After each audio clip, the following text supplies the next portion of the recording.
Okay, here we go. In preparation for our Winnie, her dry haircut, I'll be cutting the square shape. So first off, I'll start finishing the hair. Now when the hair is wet, I'll use a tremendous amount of tension just to get that cuticle scale nice and tight and like super sealed. Then as the hair starts to dry, then I'll slack off with the tension a bit and I'll go in and put more of a bevel into the hair. Now, for this dry cut in preparation, I won't be going for too much root lift. I'm not going in for too much of an artificial shape. Her hair is super thick, super long, so I really need to get the hair just like finish it off as the way it will naturally fall.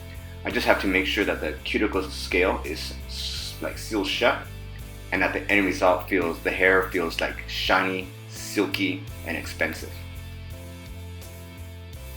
Okay, so again, using a lot of tension initially just to get the cuticle scales nailed. Then also you want the nozzle of the dryer to follow the back end of your paddle brush at about like 10 to 15 degrees. That's the best angle actually to get that to be like more streamlined and get that all those cuticle scales like sealed shut. When they're sealed shut, you can actually feel the difference.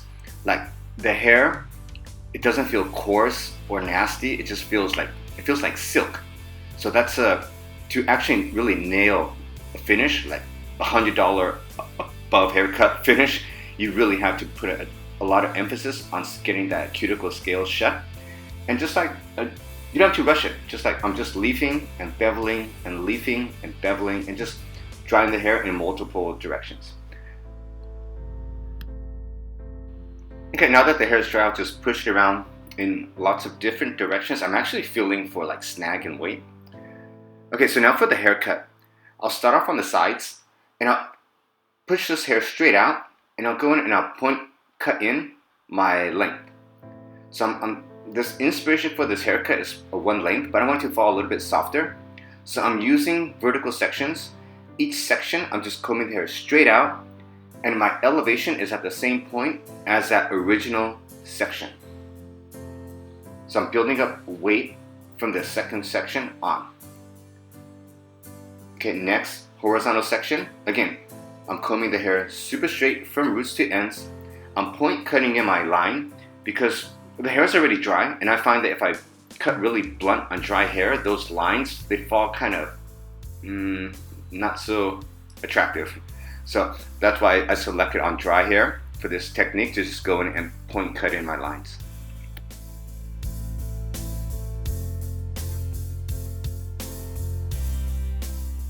For the opposite side, it's the exact same technique, same elevation, same length. So if you're not too sure about the elevation, you should like nail down like exactly what degree of an angle that you're over directing and elevating the hair at with the first section. So then when you have to go reproduce that look on the opposite side, everything flows a lot faster. Okay, so again, this technique, horizontal sections, I'll push the hair straight out, staying on your guideline, and then just point cutting in your shape. So again, the inspiration for this look, I wanted a one length, but I don't want it to fall so heavy. So that's why I'm using elevation. But my lines that I'm cutting, they're still square.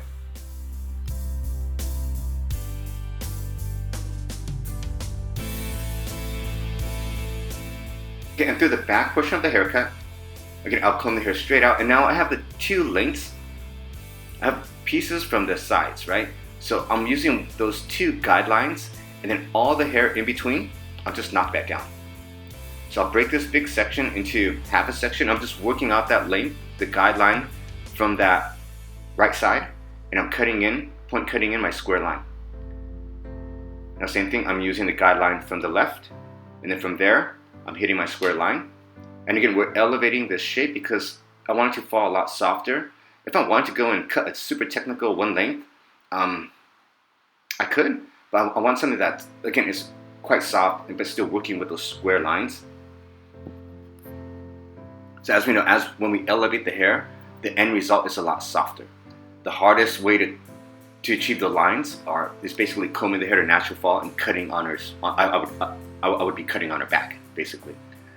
But with this elevation, I still get my one length shape in there, but everything falls a lot softer.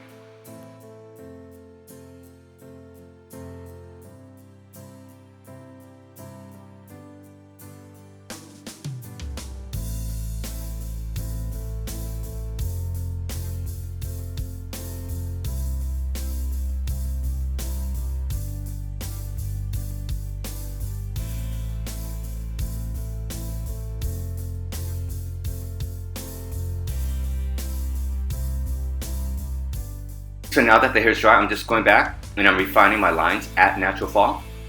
So I comb the hair naturally, and see how like I get that little L shape? That's from the elevation.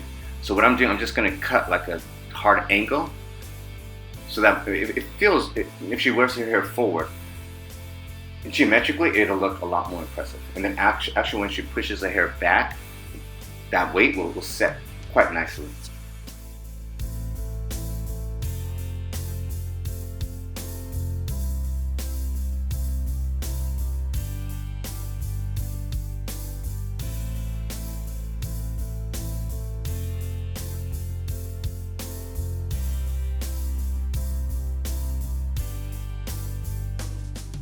So I'm just working off the pre-existing fringe. I'm just getting that line super clean.